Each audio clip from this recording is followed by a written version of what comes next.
It seems like the video gaming industry and fans are playing the lying game, all surrounded around Ghost of Yotei and its release and sales numbers. Everyone is claiming success or failure, and the truth is obscured behind falsehoods. And that's the thing that we've been seeing develop in the gaming industry these past few years, and at least a decade or so, where there is no truth around the success or failure of a game. A game is always successful, according to the gaming industry, no matter how low the sales are, and a game is a failure if the gamers actually hate the people that are producing the game, or maybe the game itself. And I think this is the perfect case and scenario with Ghost of Yotei right now, where gamers are having a problem with the game itself, the people that are producing it, and they're wishing for the worst, while the game developers themselves are always lying about what their game's profitability, margins are, and success rate across the globe. And I think that's the thing that we're seeing with Ghost of Yotei these past few days surrounding the success and numbers of this game, because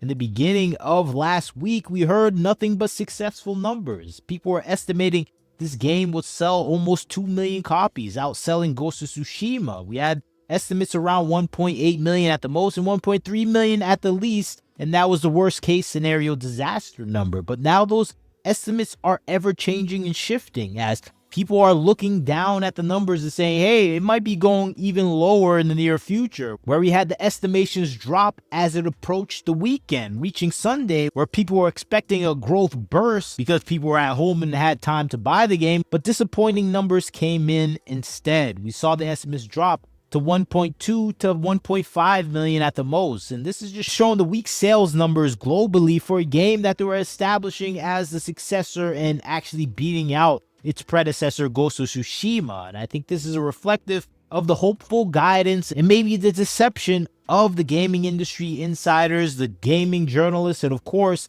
the studio itself that is trying to produce a successful game under the mounting pressure of a gamer base that is going against them. We're seeing that tidal wave of gamers pushing back against Ghost of Yotei and for a reasonable set amount of positions, because Ghost of Yotei and the developer Sucker Punch has antagonized the fans, antagonized them so much that 1.3 million in sales seems to be the estimated number that a lot of people are just now celebrating, saying, hey, this is a good number. It could have been a lot worse. And I think this is just showing that the situation may be getting dire for Ghost of Yotei, because Ghost of Yotei has put itself in a corner, antagonizing the fan base and pushing them into a direction where they're saying, hey, we outright do not like this game and the people that are producing it, and all the manipulations of the numbers around the world are not going to change it. And we know there's some manipulation here, especially with the gaming journalists who are always out there supporting these AAA developers. We see this with PushSquare.com saying Ghost of Yotei is outselling EA Sports FC 26 Super Mario Galaxy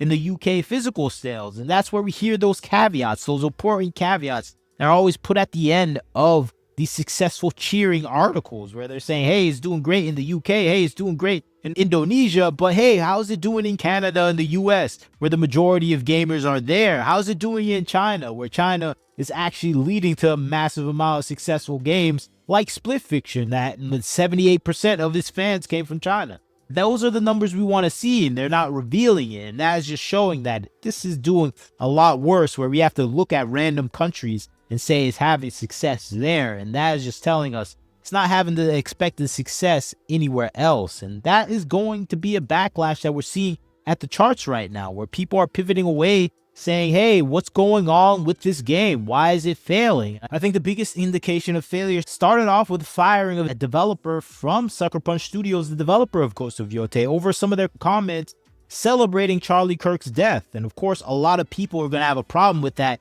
if you're celebrating a person being brutally taken down in front of their family. And a lot of players had problems with this, where they're thinking, okay, just because someone disagreed with you, you want to see them taken out in front of the world? That was a wake-up call for a lot of gamers, where they realize, hey, these people just don't simply disagree with me. They hate my guts and want to see me taken down by a bullet in front of my family. And I think this is the thing that started outrage with a lot of gamers, where they all came out and said these developers are heinous and they probably hate us to their core, and we should boycott Ghost of Yotei. And that's when we started seeing the boycott calls on X. And this scared the developers out of their wits, where they were like, hey, we got to fire this person. This person is not worth the entirety of our franchise going down in flames because of this person's ideology of being hateful against people that disagree with him, even though they might agree with him in principle. Because this is what we saw from the post of the developer at Sucker Punch, where they're saying, hey, it's our right to actually beat you up because we see you as our enemy. We're allowed to punch and do anything we want to do to our enemies. And I think this is the psychology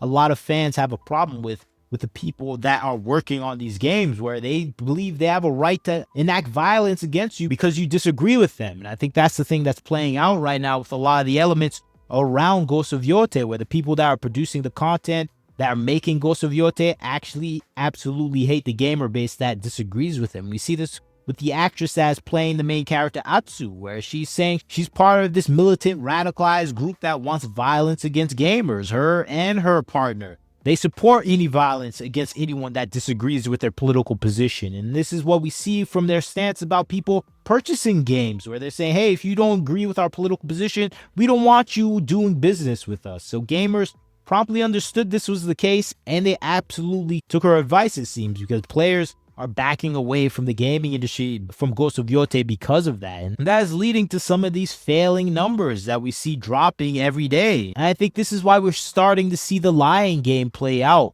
for a lot of these developers. And this happened multiple times before with other video games. We saw this happen with Assassin's Creed Shadows, where it came out constantly saying 3 million players are playing the game, not specifically telling us the amount of copies they actually sold. So this is a positive, at least for Ghost of Yotei. They're telling us physical copies. But in comparison to Ghost of Tsushima, they're saying it's a 40% drop. And I think that is the biggest thing that we're seeing playing out right now, where we have Ghost of Yotei saying, hey, the sales are good in the UK, the sales are good in Indonesia, but still a 40% drop from Ghost of Tsushima sales, where they're saying Ghost of Yotei was going to sell even more than Ghost of Tsushima. And that is an outright lie. It's a similar thing we saw with Dragon Age Veilguard, was touted to be the best-selling game on Steam, and subsequently BioWare fired half its staff, and EA was sold to Saudi Arabia, and they may be closing down BioWare. The similar thing happened to Assassin's Shadows, where Ubisoft had to sell all of its IP to Tencent, a Chinese developer, because they failed so much with all their intellectual properties being released that year. This is just the lying game that we see as a core focus of gaming, because a lot of the people that are entered the gaming space absolutely do not like gaming. They have an honest hate for the gaming audience, because the gaming audience do not share their values. And that's what's the thing that we're seeing right now with a lot of people entering gaming. They're coming to destroy gaming and reshape it in their own political ideals. And that's why we see these mandates to have these philosophies that are more focused on progressive, modern idealism, that are trying to bring in ideas and thoughts about diversity, about racial hierarchies, about LGBTQ issues, about fat phobia, ableism, things that have nothing to do with the gaming experience if you want to have a fun gaming experience. And this is why we have these Sweet Baby Inks coming in and changing video gaming in general, because they want it to be more in line with their thought processes and how the world should look and feel and appeal to the world. And this is the backbone of the lying game, where they have to reformat and change gaming to look like them. And I think that's the problem we have with a lot of the changes in gaming, where a lot of the characters no longer look like interesting characters to look at. We can look at Battlefield, we can look at Call of Duty. A lot of the characters that are being presented now look like aunties that would yell at you for not washing the dishes. And I think that's a lot of sentiment when it comes to these character models that are being released nowadays. They look like your mom yelling at you for lazing about in the house playing video games. And you don't want that in your video game. And I think that's what a lot of people share as a sentiment with a lot of the new releases today. Even though some of the releases are good, like, we're getting an annoying boss lady aunt energy from the majority of games that are coming out right now. Even the good games, and we feel that energy. I think that's the problem. We're oversaturated with this content, and gamers, for the most part, maybe not even caring about the Charlie Kirk issues, the controversies around the actress, the overall look and style of the game. They're just maybe tired of this character model. And I think that's the thing that we're seeing playing out nowadays. And that's why the sales are stumbling right now, because they're just made the same game that gamers have played 15 times this year, and it's just not that fun anymore to do it. And that's why this game may be getting cooked on the fire, because gamers are just not that interested anymore. At least That's what we're seeing in the sales number. But that is the lying game playing out nowadays. The greatest success for a developer now is tricking the audience that their game was a success. And that is not the most fertile ground for a successful company. I think that's what we're seeing right now happening with Sucker Punch and the developer itself, and maybe Sony in its entirety, because we see this lying game playing out, leading to the massive failures that I mentioned before. But you tell me what you think about the situation. What do you think about the lying game in the gaming industry? Who's lying, the gamers or the gaming industry? I think this is firmly on the side of the gaming industry because they've been caught lying multiple times before. But who knows? Maybe we're wrong for once. But tell me what you think. Like, comment, share, subscribe. This is Wagner Knows Why. Catch you next time.